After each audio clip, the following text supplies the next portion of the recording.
ये एक लाइन अपने आप में पूरी कहानी कह देती है। गोदान ग्राम्य जीवन और कृषि संस्कृति का महाकाव्य है। तो चलिए आज इसी महाकाव्य की दुनिया में चलते हैं। एक ऐसी कहानी जो सिर्फ कहानी नहीं बल्कि भारतीय किसान की जिंदगी का, उसकी सच्चाई का एक जीता जागता सबूत है। जी हाँ, आज हम बात करने वाले हैं मुंशी प्रेमचंद की कालजयी रचना गोदान की, और समझने की कोशिश करेंगे कि ये किताब आज भी इतनी जरूरी क्यों है। गोदान सिर्फ एक किताब नहीं है, इसे 1936 के भारत का आईना समझिए। एक ऐसा भारत जो अपनी जड़ों से तो जुड़ा था, लेकिन साथ ही एक बड़े बदलाव की लहरों से जूझ भी रहा था। प्रेमचंद ने इसके जरिए उस समय के समाज की एक सच्ची बेबाक तस्वीर हमारे सामने रखी है। ये उस दौर का दस्तावेज है जहां गांव और शहर, परंपरा और आधुनिकता, और इंसानियत और शोषण के बीच एक जबरदस्त कशमकश चल रही थी। और इतनी बड़ी कहानी के दिल में क्या है? एक बहुत ही मामूली और सादा सा सपना। एक ऐसी इच्छा जिसे शायद हम सब महसूस कर सकते हैं। मिलिए होरी महतो से। होरी इस कहानी का हीरो है। वो उस समय के हर भारतीय किसान की परछाई है। ईमानदार है, मेहनती है और बस अपने परिवार और अपनी मर्यादा यानी इज्जत के लिए जीता है। और जानते हैं उसकी जिंदगी भर की सबसे बड़ी ख्वाहिश क्या थी? कोई महल या खजाना नहीं, बस एक गाय।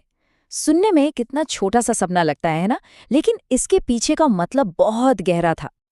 होरी के लिए गाय सिर्फ दूध देने वाला एक जानवर नहीं थी।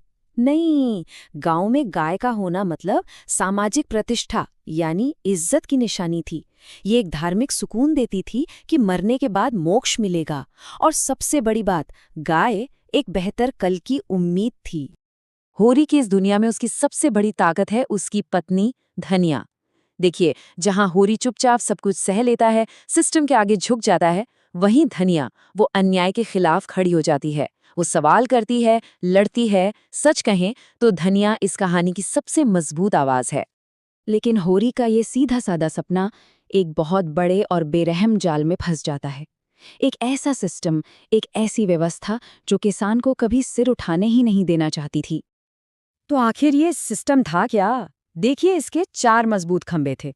एक तरफ जमींदार जो लगान वसूलता था, दूसरी तरफ साहूकार जो जिंदगी भर के लिए कर्ज के जाल में फंसा देता था, फिर आता था पुरोहित जो धर्म के नाम पर लूटता था, और हाँ, पटवारी जैसे सरकारी कर्मचारी जो हर छोटे बड़े काम के लिए रिश्वत खाते थे।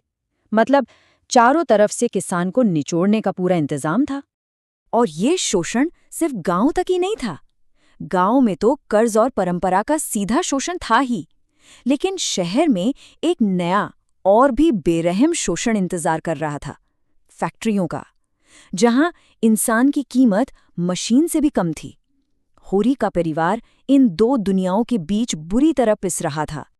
फिर कहानी में एक ऐसा मोड़ आता है जहां से होरी की जिंदगी हमेशा के लिए बदल जाती है। ये उसकी पहचान के धीरे धीरे खत्म होने की एक दर्दनाक यात्रा है। होरी का पतन अचानक नहीं होता, ये धीरे धीरे होता है। वो एक जमीन वाले सम्मानित किसान के तौर पर शुरुआत करता है, फिर कर्ज के बोझ तले दबकर उसकी जमीन छिन जाती है और वो बन जाता है एक भूमिहीन कर्जदार। और आखिर में उसे अपने ही गांव में दिहाड़ी मजदूरी करने के लिए मजबूर होना पड़ता है। लेकिन होरी सिर्फ अपनी जमीन नहीं खोता, वो अपना सम्मान, अपनी पहचान, समाज में अपनी जगह, सब कुछ खो देता है। एक किसान का मजदूर बन जाना उसके वजूद के मिट जाने जैसा था। और अब हम पहुंचते हैं कहानी के उस हिस्से पर जो सबसे ज्यादा दिल को छूता है। वो हिस्सा जो इस उपन्यास को उसका नाम देता है, गोदान। कहानी का अंत हमें एक सीधे सवाल पर लाकर खड़ा कर देता है। सवाल ये कि एक इंसान अपनी इज्जत से जीने के लिए आखिर क्या कीमत चुकाता है। गोदान का मतलब होता है गाय का दान।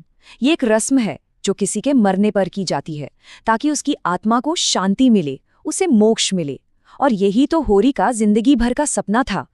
पूरी जिंदगी मेहनत और अपमान सहने के बाद एक दिन काम करते करते होरी लू लगने से जमीन पर गिर जाता है।